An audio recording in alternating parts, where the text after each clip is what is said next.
All right, today on Free Field Training, we're taking a look at Blauer's Silent Partner Duty Bag. Blauer sent this to me about 8 or 9 months ago now. I've been using it at work to kind of get some time on it so I can give you some feedback about whether or not this would be a good purchase for you and what some of the features of it that work and don't work and what I think of it overall. We're going to get into that all in a second here. If you don't already, you should follow me on Instagram as well as subscribing here on YouTube. I've got the Instagram audience on a live stream right now, so you're going to get an opportunity as I'm filming this to ask questions, which hopefully there's some topical questions we can take at the end. But if not, they're on here live. They get to see the stuff a lot earlier than everybody else, although it's not as edited and polished when they're watching it live on Instagram. You can kind of see a little bit behind the scenes. If you follow me over there, there's going to be a link down in the description for that. So the Blauer Silent Partner is $180, which puts it at a pretty high level for duty bags. And a lot of duty bags out there running in that price range. For that, it does give you some options and capabilities that other duty bags do not give you. Now, whether or not you're going to have use for those options and capabilities is going to be up to you and what your environment is and how you like to do police work. So I'm going to go over the outside of the bag really quick with you because that's the most interesting thing about this is the features of the outside of the bag. And then I'm going to set it up the way I have it when I'm set up at work so you can kind of see how the different features work when you're sitting next to it in a car seat in a squad. So like I said, it's a backpack. It looks for all the world like a normal backpack from the outside. These actually clip down on here to give you a little more structure to it. The bag is very structured. There's foam and polymer stiffeners along the entire exterior, interior, all the little components of the bag is very well made. The zippers are all YKK, legit YKK zippers, and the pulls are stitched like crazy, so they're not going to come loose like some lesser bags do that just use a little piece of nylon stitched a little bit on the end. Like these are some legit pulls and legit zippers that you're unlikely to break. I haven't had any problems with any of them or seen anything that would make me think I'd have problems with any of them ever. All of the fasteners and stuff are stitched down, made of high quality materials, that type of stuff. The structure of the bag allows it to be empty and still hold its structure, which is kind of nice instead of having a collapsed bag that you're trying to dig down in from the top. And it's not designed to dig down in from the top. There's a zipper that actually comes all the way down both ends, which we're going to see here in a minute. The back of the bag, again, unlike a lot of crappy dollar store backpacks, it has a structure to the panel that holds it upright even when it's empty. And there are straps that are coming out from the outside. Now, this obviously isn't a bag you're going to go hiking with. The straps are fairly thin. They don't have a lot of padding on them. But again, you've got that polymer stiffener structure in there so that you can throw it on over your gear walking out to your car. It's also got a carry handle that is very strong and stitched down far down inside of the bag, so you're not going to have a problem with that coming loose. There's also a sternum strap. I don't know who's walking a duty bag far enough where they would need a backpack, let alone a sternum strap. Some people like this because they can throw the backpack on and be able to carry a rifle bag and any other equipment that they have with them out to their car. I tend to walk my stuff a grand total of 15 feet every day, so I don't know why you would need a sternum strap, but if you have a good long walk to your post or to your squad from the building or from your car to the squad or the squad to the car, that might be something that's useful for you. If it is, it's nice to know you can throw this on and have a legitimate backpack. It's not just a strap kind of half rinky-dink attached to the back. And the stiffener in the back of this is a big bonus for that as well. Along the back here is a big hydration pouch. Again, with the hiking thing. But if you want to keep a hydration pouch in this bag, you can. I imagine what most people are going to do with this is they're going to throw clipboards or other large flat items. You might store paperwork, which is what I've been doing with it. Store your paperwork back in this pouch, and this goes all the way down to the bottom of the bag. You can see it that deep. You're going to fit even the largest legal size form, quadruple and sextuple press-through pads and stuff back there without any problem. Of course, you could also throw an armor panel in here, but I don't think most people are going to be throwing an armor panel on the back of their duty bag. On both sides of this bag are huge pouches that are designed to hold ticket books. This is my favorite feature of this. The ticket book pouch, on both sides, they're identical, and they are big enough where you can hold either a whole metric shit ton of rubber gloves, like a whole bunch of them, and have them right next to you while it's in the seat of the car, or you can put your ticket books in these. I have a whole video about what's inside the ticket book carrier, if you want to check that out. The front of the bag, beyond having these tie-down straps that also work as a headrest strap, you have an enormous pouch. You can see it says Blauer on the front down here. You have an enormous pouch on the front that is still, it's got that structured stiffener in it. The front is designed to carry a 10x12 rifle plate. You could also, since this pouch goes all the way up and to the sides, carry larger size, extra large rifle plates in there as well. I'm sure there'd be no problem fitting those in there. The idea with this is, if you're wearing a carrier that allows you to plate up, so you have an external vest cover, you have an internal vest carrier that allows you to open a pouch and slide a plate in a hurry, you can do that without having to go to the trunk of the car. So you can have this in the seat next to you with this open all the time, pull your plate out, slide it in, and be able to plate up in a hurry. So I'm going to set it up now the way I have it in the car so you can see how I'm using it. And I'm going to switch camera angles so you can get a better look at what I'm talking about. So top to bottom, left to right, the same way we fill out forms. We're going to go over the bag and the way it's set up when I'm at work. So if I'm sitting in the driver's seat and I've got the bag in the passenger seat next to me, it makes it easy to get to everything that's inside of this. And that's one of the things that I like about it. The only problem that I have is that the pouch over on the far side for me could be turned into two pouches that are pointing straight up. It'd make it a lot easier to reach over and get things out of two pouches. Having identical pouches on both sides that are made for ticket books isn't really useful for me. I'd rather have something over here, be able to put my rubber gloves like I have in here now. On the far side, where I don't have to reach in, unvelcro, and reach down inside to get it. It'd be great if these pouches stuck straight up and down, but it is what it is. So starting off at the top, there are straps that attach to the headrest of your squad. This not only keeps the thing from going flying through the air, along with a strap on the back of the bag that you can slide the seatbelt through, but it also makes it a lot easier to get things out of the top of this when it's strapped on. You're going to kind of see that probably as I'm trying to pull things out of here. There's a hook up here that is designed to carry a hat or a reflective vest. I chose not to put a hat or reflective vest on this little wire hook.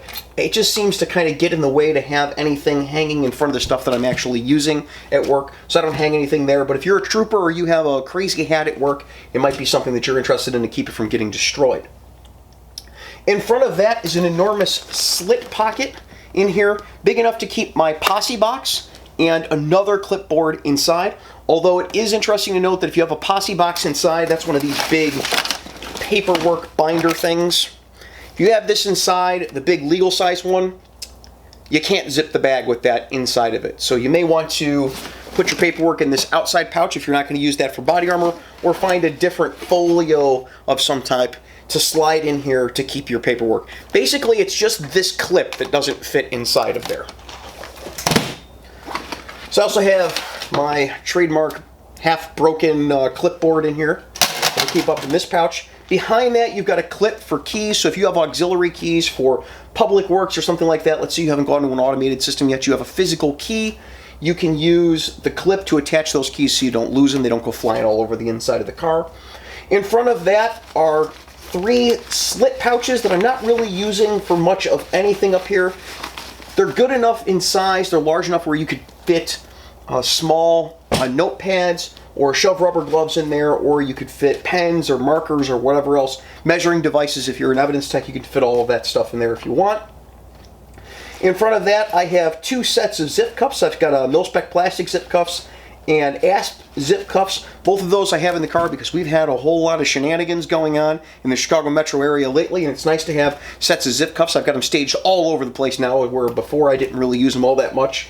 And these are 2 different types of zip cuffs that I have in for review. More about those in upcoming videos. Actually, we've got the mil-spec plastic zip cuffs I've got a video on, and the asp zip cuffs kind of made a cameo in one of the Shield Box videos. There'll be links for those down below. Next to that, because I test flashlights all the time, I always keep a Streamlight Stinger in my duty bag in case the flashlights that I have in for review that I'm using on my vest and my belt go kaput on me. I always try to have 3 of them on me in case one of them fails, because I'm kind of the guinea pig with flashlights. But I keep my Streamlight Stinger up here. Makes a pretty easy place to be able to get a hold of it in a hurry if I have to. Down below is a pouch big enough to fit handcuffs, even fits asp handcuffs, which is nice. Just about anything you want to put in there. I bet you'd be able to fit leg irons in there, but I haven't stolen the ones from work to see. It's a big, big handcuff pouch. It wouldn't surprise me at all if you could fit Smith & Wesson or Hyatt leg cuffs in there.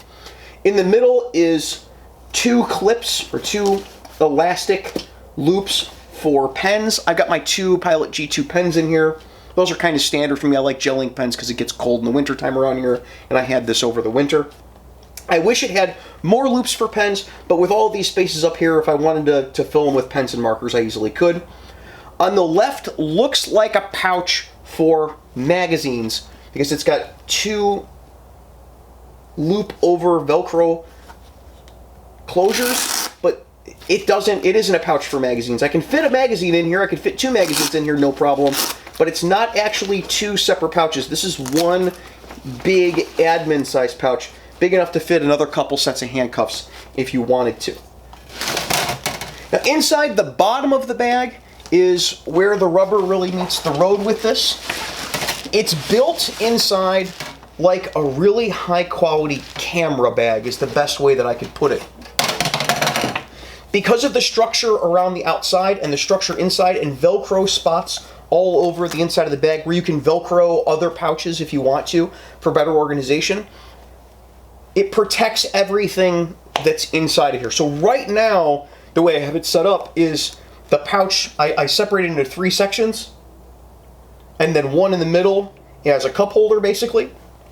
The back section I made the smallest, and I have my traffic vest in here, and a couple of electronic flares, and a traffic baton. These have become a big thing on midnights, where I've been spending most of my time lately. In the very front is a set of duty gloves. These are, again, duty gloves I have coming in for review from 221B that have a light mount on the front of them. That's interesting.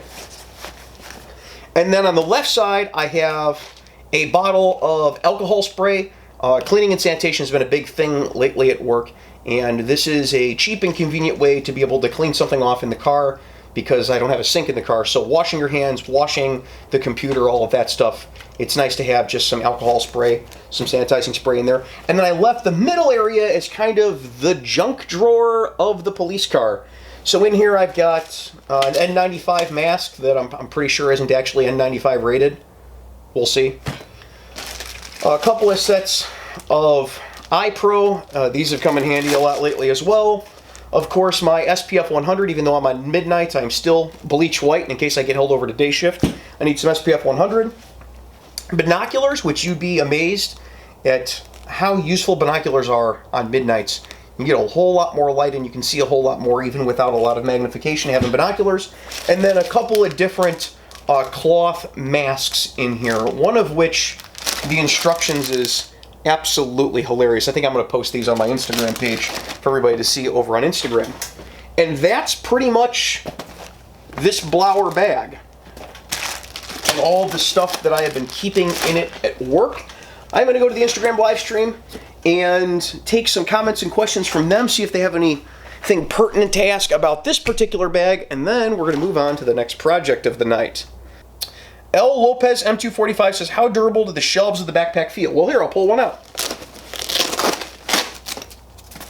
So this is one of the dividers. Sorry, L. Lopez, I got to put you down. This is one of the dividers. It's a foam with Velcro, like 2-directional Velcro on both ends, so you could stick it to the loop side Velcro anywhere inside the edge of the bag. And it's like inside of a camera bag. It's a padded foam with a polymer stiffener in here. So if you've ever picked up like a Targus or a Loa Pro camera bag anywhere, it's a similar divider that you would find inside a camera bag. But instead of having like a rough velour finish on it, it's kind of a harder nylon finish on the inside. LOL, I was going to say giveaway, then you said $180. That doesn't necessarily mean I won't give this away. However, since I have a long list of duty bags that are coming in for review back and forth, this may become a camera bag, because as a camera bag, this would rock. Would be a fantastic camera bag, and with the number of cameras and equipment that I need for the channel, that might be where I'm going with this. If not, it may be part of a giveaway in the future. Elpez M245 says, you can always tell who actually does work when they have a cracked clipboard. Well, I gotta admit something, man. I found that clipboard and it was cracked when I found it. So, you know, you get what you get when you're shopping in the back of an old Crown Vic. Edwin Santabria 428 says, would you be able to fit 2 plates in that pouch? Highly unlikely. This pouch on the outside is only so thick. So if you were going to put steel plates in it, I think you'd be able to fit 2 steel plates in here, although that'd be a lot of weight. If you're talking polyethylene or ceramic in conjunction plates or ceramic monolithic plates, I would think probably not. But 1 plate should definitely fit of just about anything that's 10 by 12, and probably larger sizes as well. I don't have any larger sizes to test it with. Tyler Vining 10 says, what typically is the most difficult thing about seat-mounted bags that you have found?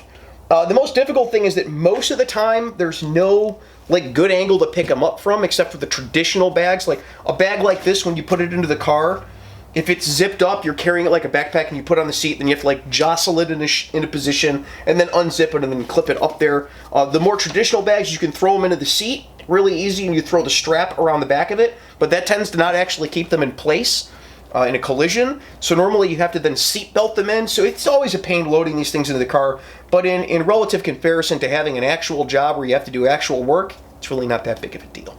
Timothy Michael C says, what's a seat-mounted bag? I have a partner next to me all the time. Well, a seat-mounted bag, Timothy, is a bag that you can put in the passenger seat of your car when you've got gray hair and whiskers and the boss lets you ride alone, which eventually for you, and I know where you work, will probably happen.